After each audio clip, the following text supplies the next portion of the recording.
Seu celular toca. É sua mãe. E do nada, seus amigos começam a fazer palhaçada, gritando bobagem, fingindo que vocês estão aprontando, como se você estivesse cercado de bandidos ou em algum lugar que não deveria estar. Você muda de tom, de postura, de jeito de falar, quase de personalidade inteira, em menos de 2 segundos. Ninguém acha estranho. Todo mundo faz isso. Mas um estudo de Colômbia diz que, tecnicamente, você acabou de virar outra pessoa.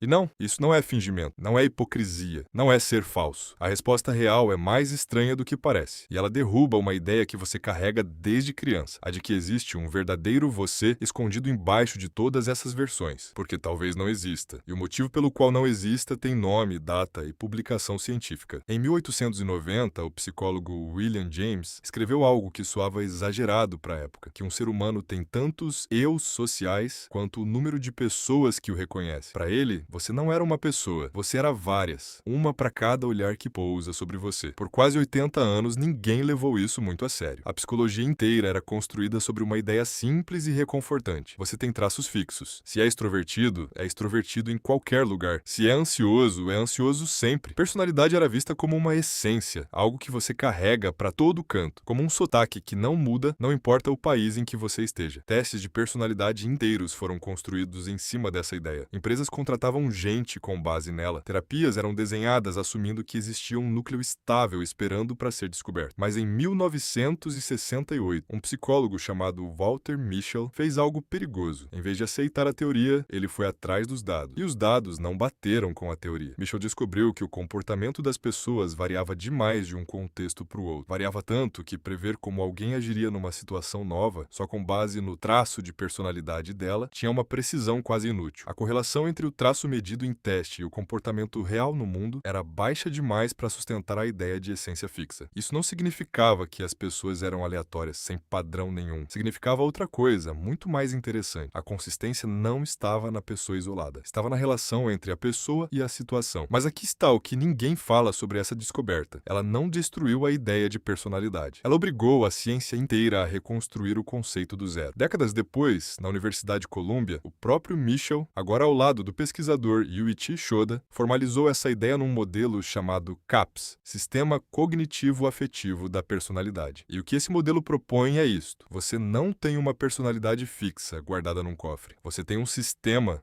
que gera padrões previsíveis do tipo se então. Se estou com meus pais, então minha voz fica mais baixa, minhas piadas somem, meu corpo se organiza de um jeito mais contido. Se estou com meus amigos, então outro padrão inteiro é ativado, outro vocabulário, outro volume, outra versão de humor que nem existe fora daquele grupo. Se estou numa entrevista de emprego, ativa-se um terceiro padrão, com outro ritmo de fala e outra escolha de palavras. Essas assinaturas comportamentais não são inconsistência disfarçada, elas são a sua identidade real, só que ela não é um ponto fixo no mapa. Ela é o mapa inteiro, o conjunto de todas as reações que você tem, organizadas por contexto. E isso muda tudo, porque significa que perguntar quem eu realmente sou pode ser a pergunta errada desde o início. A pergunta certa seria: em quais situações eu ativo qual versão? E o que isso revela sobre o que meu cérebro aprendeu que é seguro, perigoso ou necessário em cada uma delas? Mas essa é apenas metade da história, porque em 2001, um pesquisador da Universidade Wake Forest, William Flisson, decidiu medir isso de um jeito que ninguém tinha feito antes, pedindo para pessoas registrarem o próprio comportamento várias vezes por dia ao longo de semanas inteiras, usando dispositivos que interrompiam a rotina delas para fazer a mesma pergunta repetidas vezes: como você está agindo agora mesmo? O que Flisson encontrou foi desconfortável. A variação de comportamento dentro de uma única pessoa, ao longo do mesmo dia, era imensa. A pessoa classificada como tímida em testes tinha momentos de extroversão completa. A pessoa classificada como extrovertida tinha janelas inteiras de retração e silêncio. Isso não era exceção nem ruído estatístico. Era a regra, presente em praticamente todo mundo que participou do estudo. E pesquisas posteriores, usando esse mesmo modelo de medição repetida, chegaram a um número que resume tudo. Em muitos casos, a variação de comportamento dentro da mesma pessoa é maior, estatisticamente maior, do que a variação entre pessoas diferentes. Deixa isso entrar. A distância entre você com sua mãe no telefone e você gritando bobagem com seus amigos pode ser, em termos de medição, maior do que a distância entre você e um estranho qualquer na rua. Não é força de expressão, é literalmente o que os números mostram quando você mede, dia após dia, quantas versões de personalidade uma única pessoa realmente ativa ao longo de 24 horas. E o que vem a seguir é ainda mais perturbador. Isso não é sinal de instabilidade psicológica nem de falta de caráter. É sinal sinal de que o cérebro está fazendo exatamente o que foi desenhado para fazer: calcular, em frações de segundo, qual versão de você tem mais chance de funcionar naquele ambiente específico. Pensa em quantos contextos você atravessa num único dia comum. Acorda